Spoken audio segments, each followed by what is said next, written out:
नमस्कार मित्रों, मैं Satish Kumar Singh Allahabad academy of JPB group की तरफ से आप सभी का स्वागत करता हूं। आज हम एक नया टॉपिक लेकर आपके सामने उपस्थित हैं, अवध राज्य तथा उसके नवाब। अवध राज्य तथा उसके नवाब देखेंगे। अवध राज्य जो है वर्तमान उत्तर प्रदेश के अधिकतर क्षेत्रों में फैला हुआ था और देखेंगे कि यह एक तरह से मराठों और अंग्रेज़ों के बीच, या कह सकते हैं कि मराठों और अंग्रेजी क्षेत्रों के बीच एक बफर स्टेट के रूप में काम करता था। जैसे देखेंगे कि हमने बताया पहले के चैप्टरों में कि बंगाल, बिहार, उड़ीसा के क्षेत्रों पर अंग्रेज़ों ने धीरे धीरे अधिकार कर लिया था। दूसरी तरफ देखेंगे कि मराठे लगातार अपने क्षेत्रों का विस्तार करते जा रहे थे और समय समय पर विभिन्न क्षेत्रों पर आक्रमण करके चौथ तथा स्वदेशमुखी वसूलने का काम करते थे। तो अवध जो है उस समय के बंगाल राज्य के पड़ोस में स्थित था। अतः मराठे बंगाल पे तभी आक्रमण कर सकते थे जब वह पहले अवध को जीते। इस प्रकार देखेंगे कि अवध जो है दोनों यानी मराठों तथा अंग्रेज़ों के बीच स्थित था, जिससे प्रारंभ में अंग्रेज मराठों के आक्रमण से बच गए। दूसरी चीज़ देखेंगे कि एक क्वेश्चन बार बार आप लोगों से पूछता है कि कौन सा राज्य अंग्रेजों की धाय माँ के रूप में सहायक सिद्ध हुआ। तो देखेंगे वह अवध राज्य ही है जो अंग्रेजों के लिए धाय माँ की तरह साबित हुआ।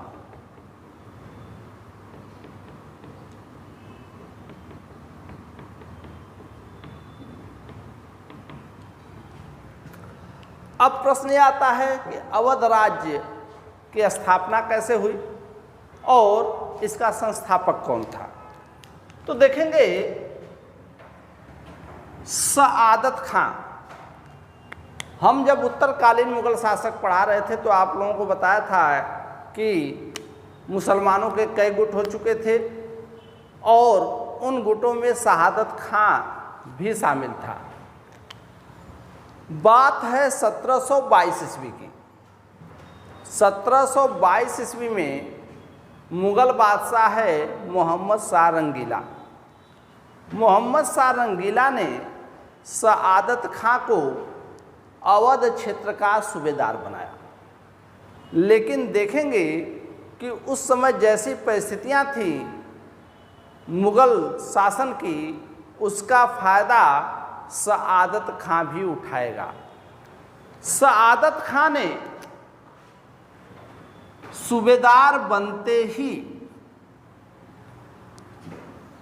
स्वतंत्र व्यवहार करना शुरू कर दिया और एक प्रकार से इसने स्वतंत्र अवध राज्य की स्थापना 1722 ईस्वी में की।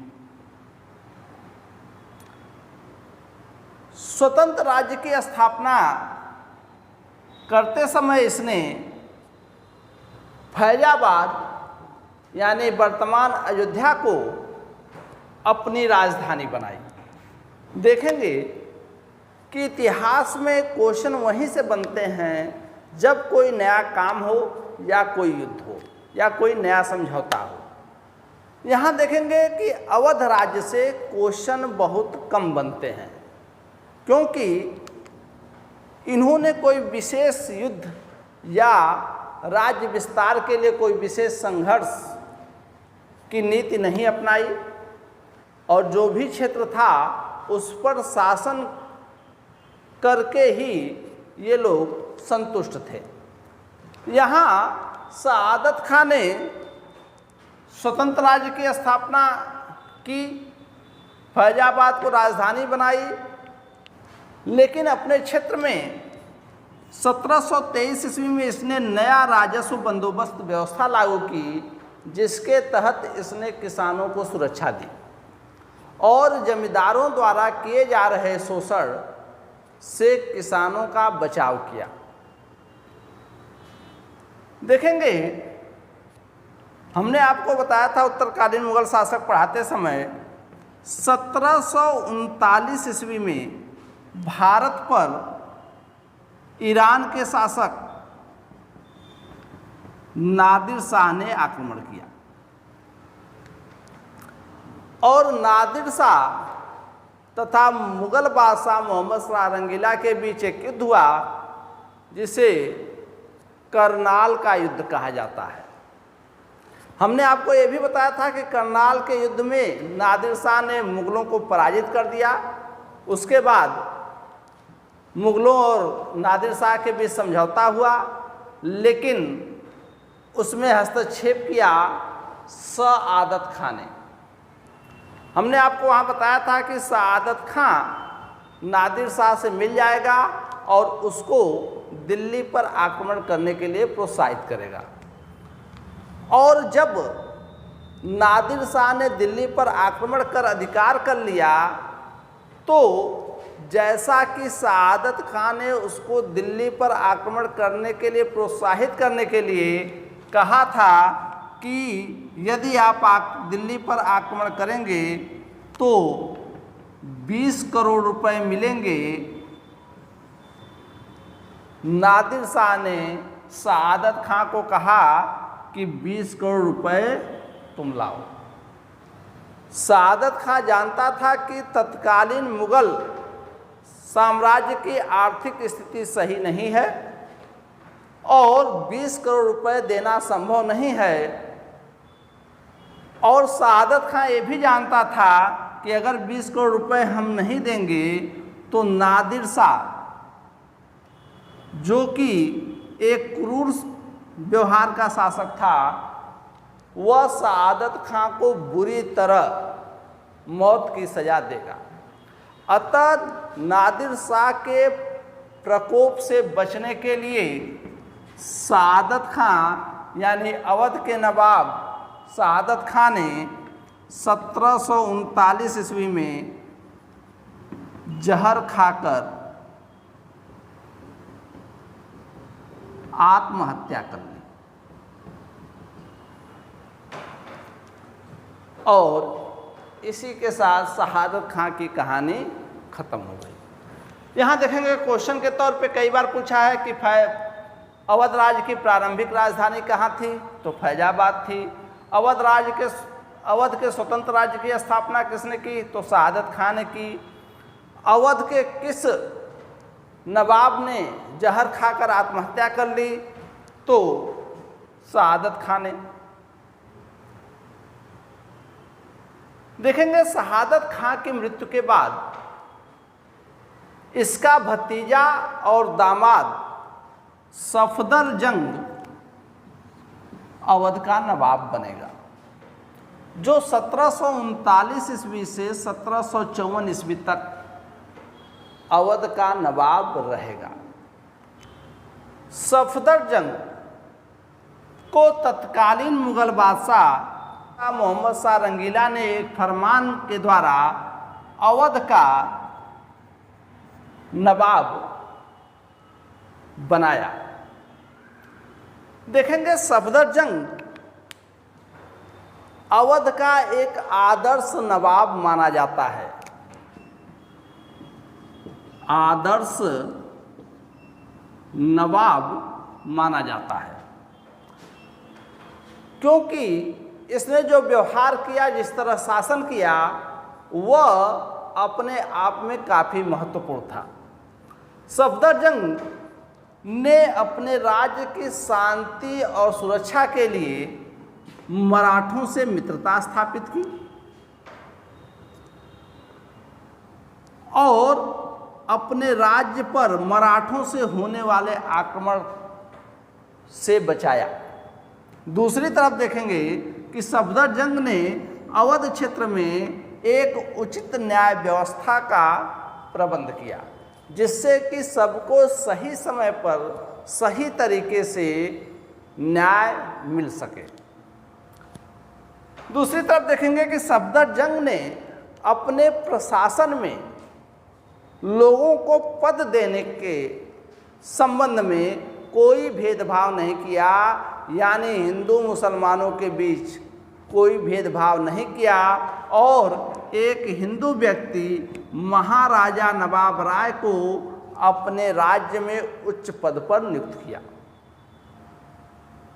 मुगल बादशाह अहमद शाह ने 1748 ईस्वी में सफदरजंग को अपना वजीर बनाया, जिसके कारण अब यहाँ से इसे तथा इसके उत्तराधिकारियों को नवाब वजीर कहा जाने लगा।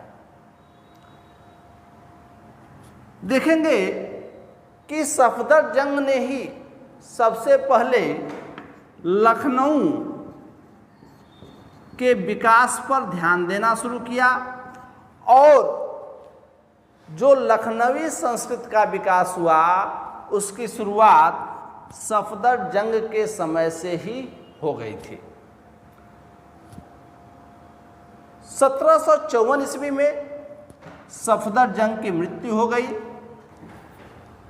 देखेंगे सफदरजंग की मृत्यु के बाद उसका पुत्र शुजाउद्दौला 1754 ईस्वी में अवध का नवाब बना, जो 1775 ईस्वी तक अवध का नवाब होगा। शुजाउद्दौला देखेंगे जब हम आपको मराठा पढ़ाएंगे तो आप बताएंगे कि 1761 ईस्वी में एक युद्ध हुआ जिसे कहा जाता है पानीपत का तृतीय युद्ध। पानीपत का तृतीय युद्ध जो मराठों तथा अफगानिस्तान के शासक अहमद शाह अब्दाली के बीच हुआ था।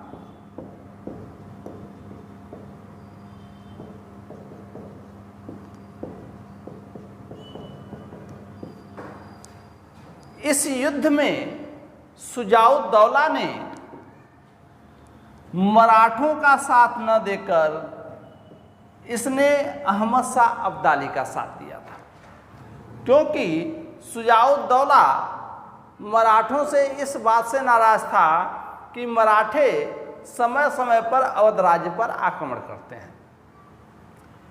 इसके अलावा देखेंगे शुजाउद्दौला के समय एक जो महत्वपूर्ण घटनाक्रम हुआ वह है 1764 ईस्वी में बक्सर का युद्ध। बक्सर के युद्ध की चर्चा हमने पिछले वीडियो में किया था। बक्सर का युद्ध हुआ था अक्टूबर 1764 ईस्वी में। इसके बारे में हमने बताया था कि इस युद्ध में एक तरफ अंग्रेज होंगे, दूसरी तरफ मुगल बादशाह शाह आलम द्वितीय, बंगाल का निष्कासित नवाब मीर कासिम तथा अवध का नवाब शुजाउद्दौला, तीनों ने मिलकर युद्ध किया। फिर भी अंग्रेजों ने इन्हें परास्त कर दिया और परास्त होने के बाद हमने वहाँ बताया था कि मुगल बादशाह तथा अवध के नवाब ने अंग्रेजों से इलाहाबाद की संधि की। अगर आपको याद हो तो हमने इलाहाबाद की संधि पढ़ाते समय आपको बताया था कि इलाहाबाद की दो संधियां होंगी। पहली संधि अंग्रेजों ने मुगल बादशाह शाह आलम द्वितीय से की और दूसरी संधि अवध के नवाब से की। इस संधि में हमने आपको बताया था कि अवध के नवाब से इलाहाबाद तथा कड़ा का क्षेत्र लेकर मुगल बादशाह शाह आलम द्वितीय को दे दिया जाएगा। अवध के नवाब से 50 लाख रुपए युद्ध के हर्जाना के रूप में वसूला जाएगा। इसके अलावा इन्होंने रक्षात्मक संधि की, तमाम बातें शामिल थी। यानी इलाहाबाद की संधि अंग्रेजों से किसने की? तो अवध के नवाब शुजाउद्दौला ने की।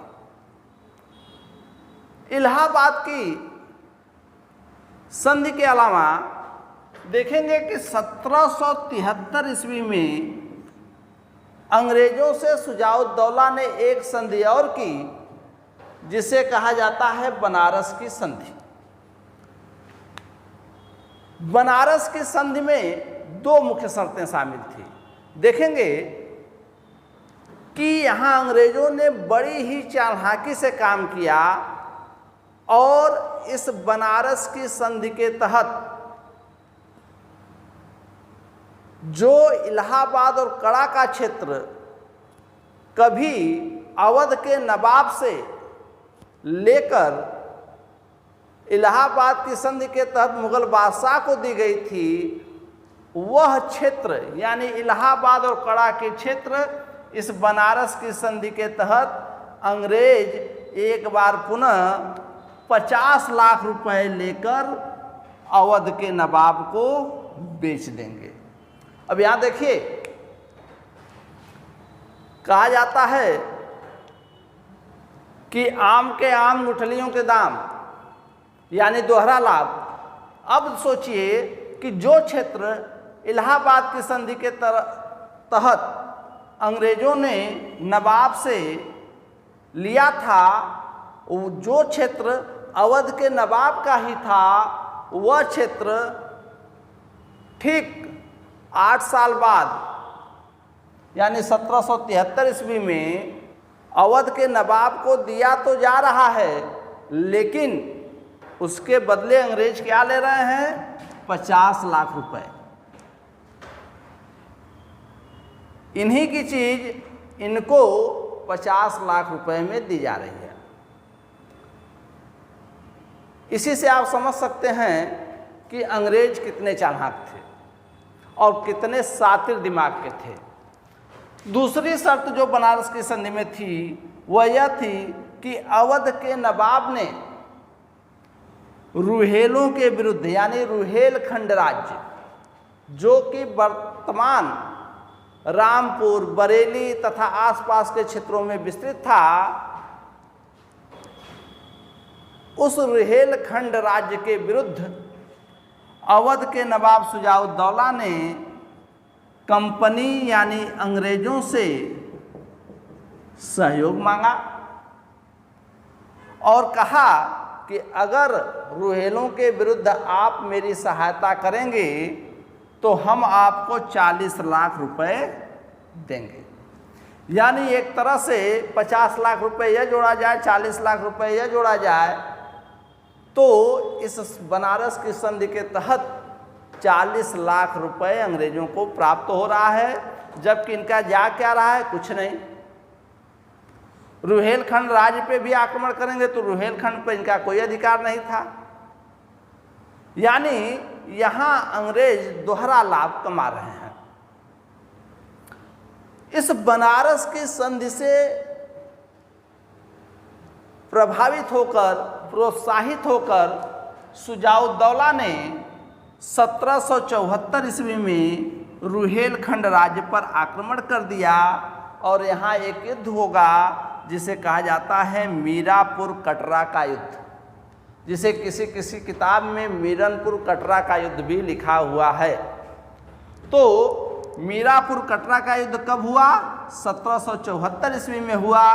किसके किसके बीच हुआ? तो अवध के नवाब शुजाउद्दौला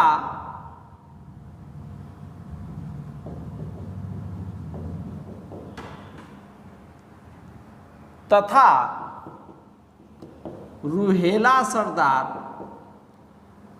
हाफिज रहमत खां के बीच हुआ। इस युद्ध में हाफिज रहमत खां की हत्या कर दी गई और रुहेलखंड राज्य को अवध राज्य में मिला लिया गया। यानी 1774 ईस्वी में रुहेलखंड क्षेत्र भी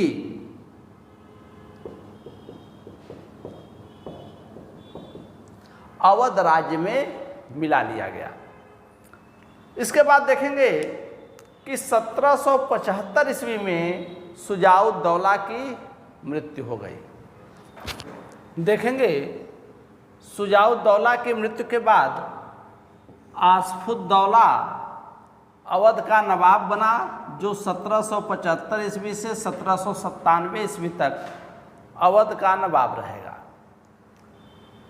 देखेंगे कि 1775 ईस्वी में ही इसने अंग्रेजों से फैजाबाद की संधि की, या यह कह सकते हैं कि अंग्रेजों ने आसफुद्दौला को फैजाबाद की संधि करने के लिए मजबूर किया। फैजाबाद की संधि के तहत आसफुद्दौला यानी अवध के नवाब आसफुद्दौला ने बनारस पर अंग्रेजों की सर्वोच्चता स्वीकार कर ली। यानी अब बनारस क्या है, एक तरह से अंग्रेजों के अधीन चला गया। अब बनारस के बारे में निर्णय लेने का अधिकार अंग्रेजों को हो गया। दूसरी चीज, अंग्रेजों ने यहाँ अवध के बेगमों की संपत्ति की सुरक्षा की गारंटी ली। यानी अवध के बेगमों की जो भी संपत्ति है उसकी सुरक्षा का पूरा उत्तरदायित्व किस पे हो गया? अंग्रेजों पे हो गया। अब यहाँ क्वेश्चन यह बनता है कि फैजाबाद की संधि 1775 ईस्वी में हुई और अंग्रेजों से हो रही, तो अंग्रेजों की ओर से कौन शामिल होगा? तो देखेंगे इस समय भारत में बंगाल का गवर्नर जनरल है वारेन हेस्टिंग्स, जो 1772 ईस्वी में बंगाल का गवर्नर जनरल बनाया गया। यानी जो फैजाबाद की संधि होगी वह अंग्रेजों की तरफ से वारेन हेस्टिंग्स करेगा। यानी यहाँ अवध के बेगमों की सुरक्षा की गारंटी वारेन हेस्टिंग्स ले रहा है। इससे पहले थोड़ी सी चर्चा हमने की बनारस की संधि की। बनारस की संधि 1773 ईस्वी में हुई थी। यानी बनारस की संधि के समय भी गवर्नर जनरल कौन है? वारेन हेस्टिंग्स ही है। दूसरी तरफ देखेंगे कि आसफुद्दौला ने अवध का नवाब बनने के बाद 1775 ईस्वी में ही अपनी राजधानी परिवर्तित की और फैजाबाद के स्थान पर लखनऊ को अपनी राजधानी बनाई। कई बार यह क्वेश्चन पूछा हुआ है कि अवध के किस नवाब ने फैजाबाद के स्थान पर लखनऊ को अपनी राजधानी बनाई? तो कौन बनाया? आसफुद्दौला ने। यहाँ देखेंगे कि एक तरफ अंग्रेज फैजाबाद की संधि के तहत अवध के बेगमों की संपत्ति की सुरक्षा की गारंटी ले रहे हैं, लेकिन 1781 ईस्वी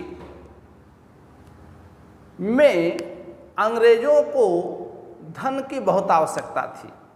क्योंकि इस समय देखेंगे, आगे हम आपको बताएंगे कि इस समय अंग्रेज दो महत्वपूर्ण युद्धों में संघर्षरत थे।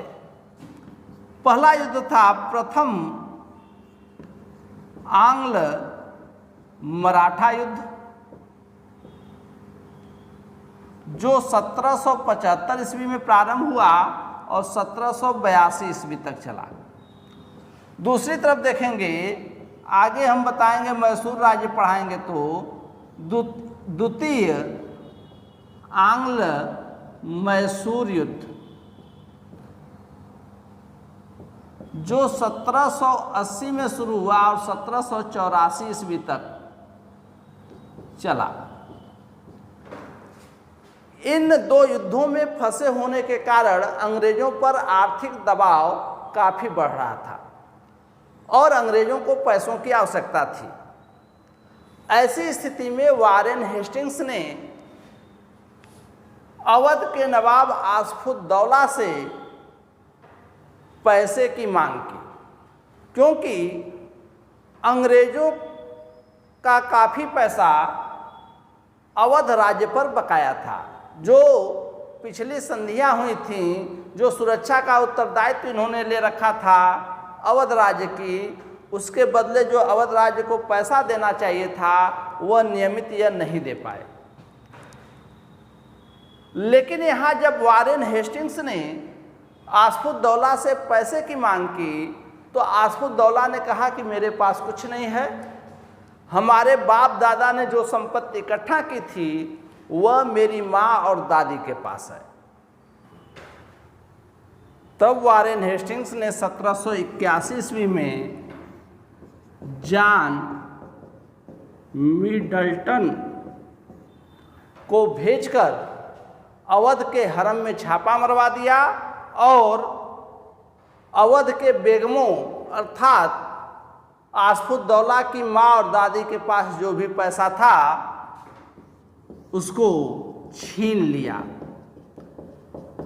1781 ईस्वी में घटी इस घटना को ही अवध के बेगमों से धन लूट कांड के नाम से जाना जाता है और इस घटना के लिए वारेन हेस्टिंग्स की बड़ी आलोचना की गई। और जब हम आपको गवर्नर और गवर्नर जनरल पढ़ाएंगे तो देखेंगे, बताएंगे कि इस घटना के कारण ही वारेन हेस्टिंग्स के ऊपर महाभियोग का मुकदमा चलाया गया। यहाँ देखेंगे कि आसफुद्दौला ने लखनऊ में कई निर्माण कार्य करवाए। आप लखनऊ जाएंगे तो देखेंगे इमाम बाड़ा, लखनऊ का जो इमाम बाड़ा है, जिसे बड़ा इमाम बाड़ा के नाम से भी जाना जाता है, इसे आसफुद्दौला ने ही बनवाया था।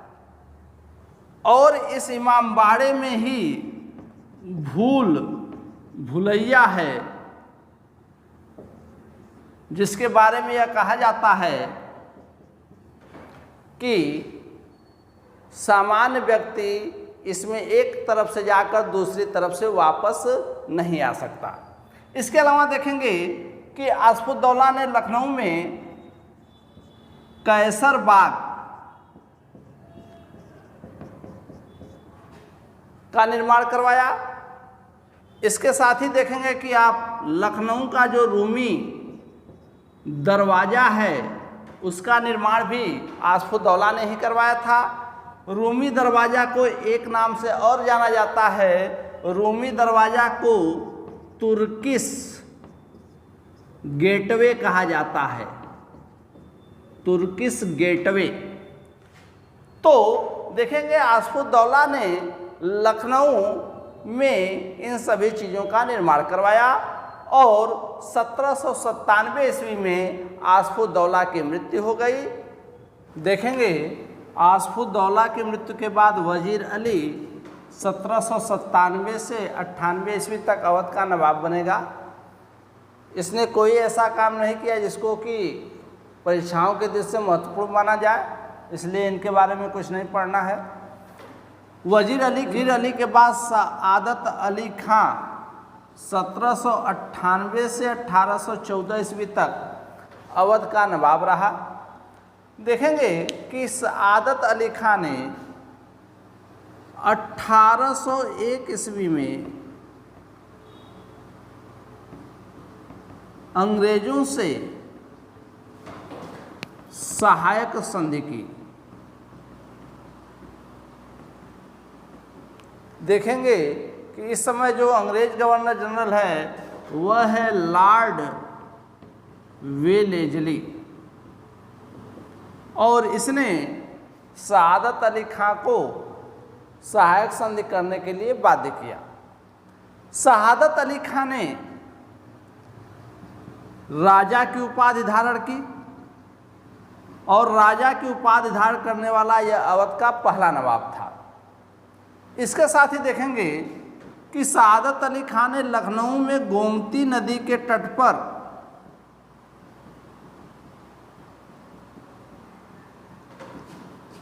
मोती महल नामक भवन का निर्माण कराया। 1814 ईस्वी में सआदत अली खां की मृत्यु हो गई। उसके बाद गाजी उद्दीन हैदर अली खां अवध का नवाब बनेगा, जो 1814 ईस्वी से 1827 ईस्वी तक अवध का नवाब होगा। इस समय देखेंगे अंग्रेज गवर्नर जनरल है लॉर्ड हेस्टिंग्स। लॉर्ड हेस्टिंग्स ने गाजी उद्दीन हैदर अली खां को बादशाह की उपाधि दी।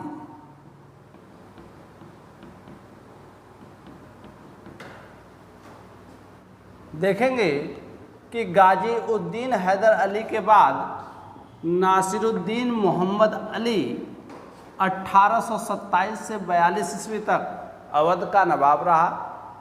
इसने भी कोई ऐसा कार्य नहीं किया जो महत्वपूर्ण हो। नासिरुद्दीन मोहम्मद अली की मृत्यु 1842 ईस्वी में हुई। उसके बाद अमजद अली 1842 से 1847 ईस्वी तक अवध का नवाब रहा। अवध का अंतिम नवाब नवाब वाजिद अली शाह था, जो 1847 से 1856 ईस्वी तक अवध का नवाब रहा। देखेंगे नवाब वाजिद अली शाह काफ़ी आराम पसंद टाइप का व्यक्ति था और वह राजकीय कार्यों में बहुत उसकी रुचि नहीं थी। उसका ज़्यादा समय संगीत और गायन में ही जाता था। देखेंगे कि वाजिद अली शाह को ठुमरी, संगीत विद्या का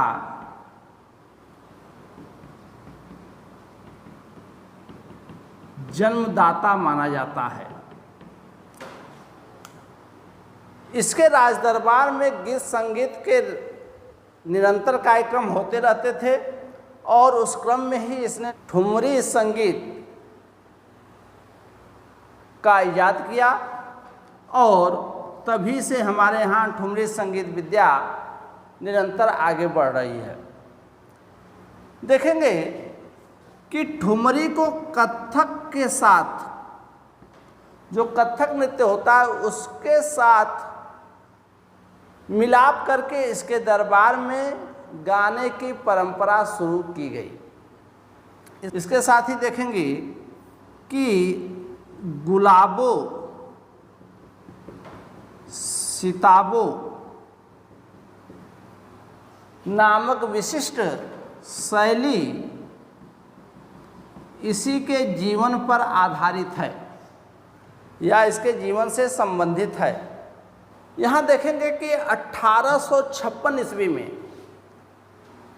तत्कालीन गवर्नर जनरल लॉर्ड डलहौजी ने नवाब वाजिद अली शाह पर कुशासन का आरोप लगाकर अवध राज्य को अंग्रेजी साम्राज्य में मिला लिया।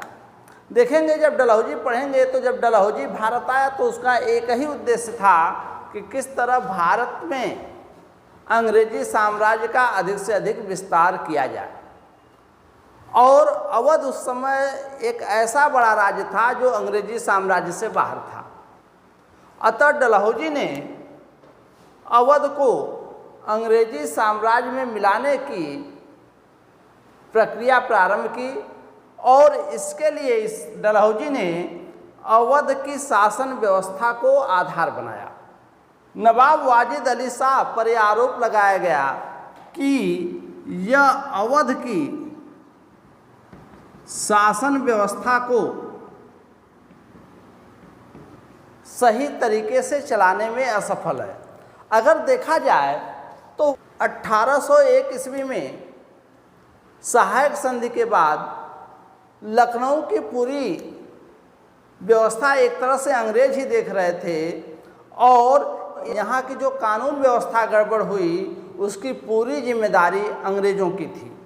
लेकिन यहाँ अवध को अंग्रेजी साम्राज्य में मिलाना था, इसलिए डलहौजी ने 1848 ईस्वी में कर्नल स्लीमन को लखनऊ का रेजिडेंट बनाकर भेजा, जिसने यह कहा कि वास्तव में अवध की कानून व्यवस्था खराब तो है, लेकिन अवध को सीधे अंग्रेजी साम्राज्य में नहीं मिलाया जा सकता, इसके लिए कुछ अन्य उपाय करने होंगे। तब डलहौजी ने कर्नल स्लीमन के स्थान पर आउटरम नामक व्यक्ति को लखनऊ का रेजिडेंट बनाया और आउटरम ने अवध की शासन व्यवस्था जो खराब थी उसको आधार बनाते हुए अवध को अंग्रेजी साम्राज्य में मिलाने की रिपोर्ट तैयार की और इस रिपोर्ट के आधार पर ही डलहौजी ने 1856 ईस्वी में अवध को अंग्रेजी साम्राज्य में मिला लिया। इस प्रकार आप देखेंगे कि अवध अंग्रेजी साम्राज्य में मिलाए जाने वाला अंतिम बड़ा भारतीय राज्य था और इसी प्रकार अवध राज्य का स्वतंत्र अस्तित्व समाप्त हो गया। फिर देखेंगे 1857 की क्रांति के समय अवध में जो विद्रोह हुआ उसका नेतृत्व करेंगी नवाब वाजिद अली शाह की बेगम हजरत महल, जिसकी चर्चा हम आगे 1857 की क्रांति में करेंगे। लेकिन नवाब वाजिद अली शाह के बारे में एक चीज़ जान लीजिए कि जब 1857 की क्रांति हुई और इसके महल में अंग्रेज सैनिकों ने आक्रमण किया, महल पर कब्जा किया, तो सभी लोग भाग गए, जितने नौकर चाकर थे इनके वो भी भाग गए, लेकिन नवाब वाजिद अली शाह अपने कमरे में ही पड़ा रहा। और जब अंग्रेज सैनिक इसके पास पहुँचे और इनसे यह पूछा गया कि सब लोग तो भाग गए, आप रुके क्यों रहे, तो इन्होंने जो जवाब दिया वह सुनकर आपको बड़ा आश्चर्य होगा। इन्होंने कहा, यानी नवाब वाजिद अली शाह ने कहा कि सभी नौकर चाकर भाग गए और मुझे मेरी जूती पहनाने वाला कोई नहीं था, इसलिए मैं भाग नहीं पाया। देखते हैं कि गांव में जब कोई व्यक्ति बहुत आराम तलब हो जाता है तो लोग कहते हैं कि क्या जी तुम अवध के नवाब वाजिद अली शाह हो गए हो। तो ऐसे थे हमारे अवध के नवाब जिनकी नवाबी पूरे देश में प्रसिद्ध है। और इस प्रकार आज का चैप्टर यहीं समाप्त। आगे हम नया टॉपिक लेके मिलेंगे। कुछ बच्चे ये डिमांड कर रहे हैं कि मराठों के बारे में पहले पढ़ाया जाए, तो हम देखेंगे तो अगला टॉपिक हम मराठों से ही संबंधित लेकर आएंगे और मराठों का उदय और शिवाजी ने कैसे मराठा साम्राज्य की स्थापना की, इस पे चर्चा हम करेंगे। धन्यवाद।